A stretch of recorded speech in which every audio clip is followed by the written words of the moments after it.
Morning friends, और सुबह हो चुकी है और मैं उठ चुकी हूँ। देखिए ये हमारे घर के बाहर का नज़ारा है, कितना खूबसूरत है, कितना खूबसूरत। और चिलचिलाती धूप भी निकल चुकी है।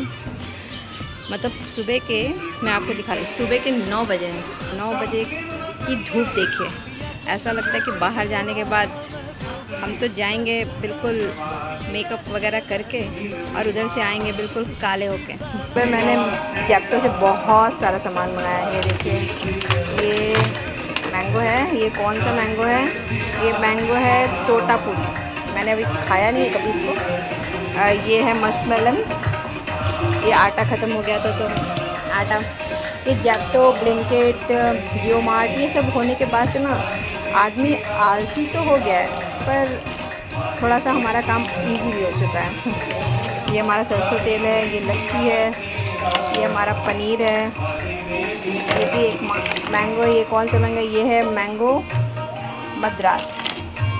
मैंने ये भी नहीं खाया है कि इसका टेस्ट कैसा होता है। ये है हमारा कोरिएंडर, ये मिल्क, और ये हमारा दही हो गया, और ये हो गया गर्मियों का सबसे सुकून देने वाला फ्रूट, वाटरमेलन। आप लोग भी खाइए गर्मियों में।